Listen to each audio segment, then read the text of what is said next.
नमस्कार। स्वागत है आपका द न्यूज लॉन्चर पर। मैं हूं अशोक वानखड़े, लेकर आया हूं आपका अपना कार्यक्रम द एक्सरे। एक खबर, और जब खबर मैंने देखी तो मुझे लगा कि ये उल्टा चक्र कैसा घूमने लगा। जहां एसआईआर वहां बीजेपी को फायदा, जहां एसआईआर नहीं वहां बीजेपी को नुकसान। मतदाता सूची अपने फेवर की चाहिए, लेकिन खबर यह है यूपी में एसआईआर बीजेपी के लिए बन गया सरदर्द। इस एक बात ने उड़ा दिए होश, बढ़ गया चैलेंज। एसआईआर बीजेपी के लिए चैलेंज होगा, ये देख के मेरा सर चकरा गया। मैंने सोचा एक्सरे से देखे तो क्या देखा। उत्तर प्रदेश में चल रहे मतदाता सूची शुद्धिकरण एसआईआर कार्यक्रम ने बीजेपी की चिंताएं बढ़ा दी हैं। डुप्लीकेट वोटर पर सख्ती के कारण बड़ी संख्या में शहरी मतदाताओं ने शहर के बजाय पुश्तैनी गांव में वोटर लिस्ट में अपना नाम रखने के लिए प्राथमिकता दी है। ऐसे में बीजेपी के शीर्ष नेताओं में अब शहरी वोटरों को बचाने के लिए पूरी ताकत झोंक दी है। उत्तर प्रदेश में देश भर समेत 12 राज्यों में से मतदाता सूची शुद्धिकरण का कार्यक्रम यानी एसआईआर चल रहा है। इसी बीच यूपी का एसआईआर बीजेपी के लिए सरदर्द बनता नजर आ रहा है। शहर पार्टी के तौर पर खास अपनी एक पहचान रखती है। बीजेपी के लिए एसआईआर में शहरी मतदाताओं को रोकना कठिन चुनौती बन गया है। ऐसे में देखने को मिलता है कि शहर के मतदाता वोटर लिस्ट के लिए गांव में प्राथमिकता दे रहे हैं। दरअसल जब से एसआईआर की शुरुआत उत्तर प्रदेश में हुई तो डुप्लीकेट वोटरों पे सख्ती होने लगी। हर मतदाता को सिर्फ एक जगह पे अपना नाम रखना अनिवार्य किया गया। तब से बड़ी तादाद में शहरों के वोटर ने अपना नाम गांव के मतदाता सूची में एनरोल करना शुरू कर दिया। यह बीजेपी के लिए मुसीबत बन गया, क्योंकि बड़ी तादाद में मतदाताओं ने गांव के वोटर के लिस्ट में अपने को प्राथमिकता दी तो फिर शहर में एसआईआर फॉर्म जमा नहीं किए, यानी शहर के गणना फॉर्म में उनका नाम नहीं दिया। बीजेपी इस चुनौती को समझ रही है। शहरों में उसे थोक के वोट जो मिल रहे थे उसमें भारी कमी आ सकती है। लोगों ने जमीन जायदाद और पंचायत चुनाव जैसे मामले को देखते हुए शहर के बजाय अपने पुश्तैनी गांव में वोटर रहना ही पसंद किया। यही वजह है कि लखनऊ, वाराणसी, गाजियाबाद, नोएडा, आगरा, मेरठ यानी 2 टायर सिटीज में भी शहरी वोट कटने की आशंका बढ़ गई है। ऐसे में बीजेपी की चिंता स्वाभाविक है। अभी तक प्रदेश भर में 17.7% एसआईआर फॉर्म वापस चुनाव आयोग को नहीं दिए गए और अनुमानित के मुताबिक यह संख्या करीब करीब 2.45 करोड़ है। सूत्रों के मुताबिक अयोध्या में 4100, लखनऊ में 2.2 लाख, प्रयागराज में 2.4 लाख, गाजियाबाद में 1.6 लाख और सहारनपुर में लगभग 1.4 लाख वोट इस चक्कर में कट सकते हैं। पिछले 20 सालों में मतदाता पुनरीक्षण का काम इतने गहने तरीके से नहीं हुआ है। ऐसे में माना जा रहा है कि बड़े तादाद में पिछले 2 दशकों में लोगों का यूपी के बाहर पलायन हुआ है। बड़ी संख्या में लोगों की मौत हुई है। इस तरह डुप्लीकेट वोटर और फर्जी वोटर के बाहर होने की वजह से बड़ी संख्या में नाम कट सकते हैं। इसी में बीजेपी को एक चिंता अपने शहरी वोटर को लेकर हो रही है।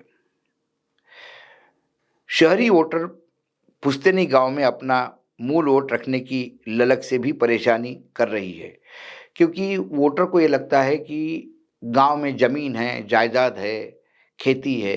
कल हम बार बार शहरों में वोटर हो जाए तो हमारा कहीं क्लेम गांव के ज़मीन से नहीं निकल जाए। इसलिए अपना गांव में रिकॉर्ड होना ज़रूरी है। इसलिए वो मतदाता गांव में जाके मतदान करना चाहता है। जब एक स्थान पर ही वोट अनिवार्य है तो गांव में ही अपना वोट क्यों नहीं, जहां पुश्तैनी जमीन और पंचायत जैसे चुनाव सबके लिए जरूरी है। शहर में अब एसआईआर के फॉर्म कम आने लगे तो इसकी चिंता यूपी बीजेपी के शीर्ष नेता को होने लगी और वो इस पे काम करने के लिए रणनीति बना रहे हैं।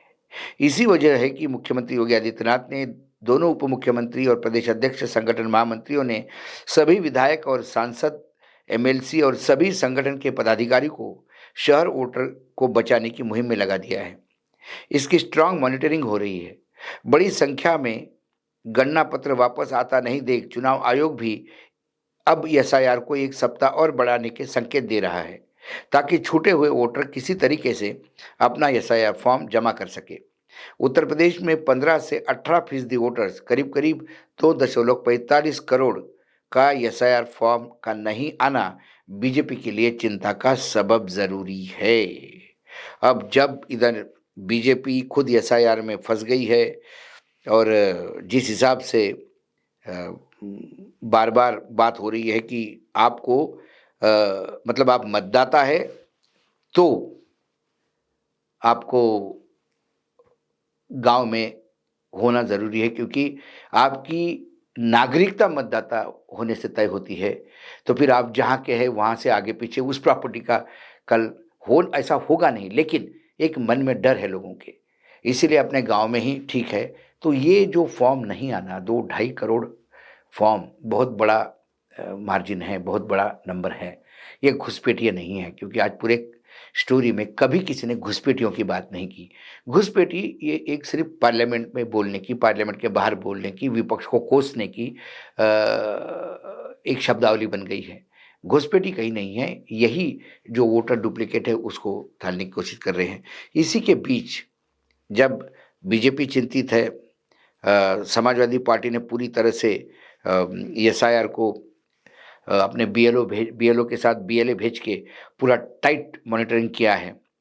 इसी बीच एक खबर और भी है, और वो इसी के साथ जोड़ के मैं देखता हूँ कि मुख्य चुनाव आयोग ज्ञानेश कुमार ने अपने परिवार के साथ अयोध्या में रामलला के दर्शन किए।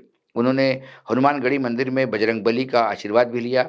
यह यात्रा उनकी धार्मिक आस्था और अयोध्या के महत्व को दर्शाती है।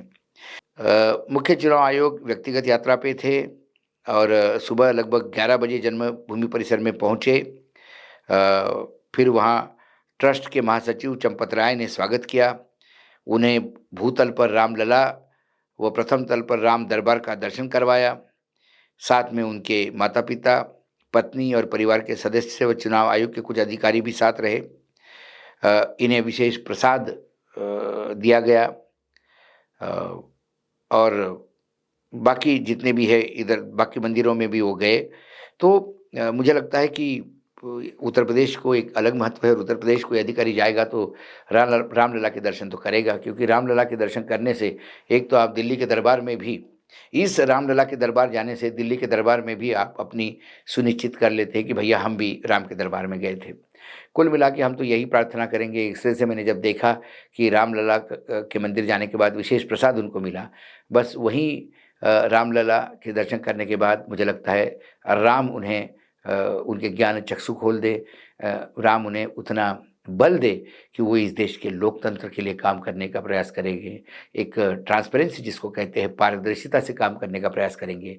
क्योंकि चुनाव आयोग यदि सरकार के गोद में बैठ के काम करता है तो फिर लोकतंत्र खत्म होता है। जब लोकतंत्र ही खत्म हो जाएगा तो फिर संविधान का क्या करेंगे, वो भी खत्म हो जाएगा। कुल मिलाकर एसआईआर ने बीजेपी की भी तकलीफें बढ़ाई है।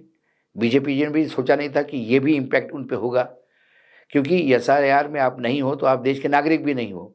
यदि ये स्थिति आ गई तो फिर एसआईआर में आप कहाँ हो, कल आगे पीछे वो भी प्रॉब्लम आ सकता है। इसलिए गांव में जहाँ पुश्तैनी ज़मीन है, उस ज़मीन पे अपना अधिकार बनाए रखने के लिए काम करना चाहिए। वैसे भी उत्तर प्रदेश ही ऐसा एक राज्य है जहाँ एक संगठन है, मरे हुए लोगों का जीवित संगठन। मतलब कई ऐसे लोग हैं जो लखनऊ में, बड़े बड़े शहरों में काम कर रहे थे, सरकारी नौकरी में काम कर रहे थे, और गांव में उनको मृत बताकर उनकी ज़मीनें किसी और के नाम पे स्थानांतरित की गई।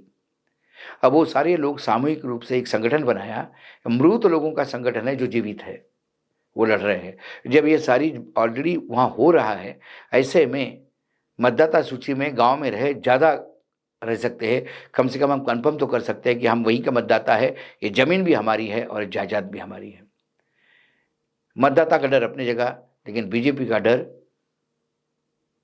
और भी सत्ता से बाहर जाने का भी डर है, क्योंकि शहर में उनका कब्जा बरकरार रहेगा या नहीं रहेगा, ये भी प्रॉब्लम है। कुल मिलाकर एक्सरे में देखता हूँ मैं तो एसआईआर से सभी परेशान हैं। अब तो बीजेपी होने लगी है। रामलला के दरबार में ज्ञानेश कुमार गए, राम जी से प्रार्थना कि गणेश जी के ज्ञान चक्षु खोल दे। आज एक्सरे में प्रार्थना करते हुए मैं यहीं खत्म करता हूँ। फिर आता हूँ किसी विषय के साथ, तब तक के लिए नमस्कार। देखते रहिएगा द न्यूज़ लॉन्चर।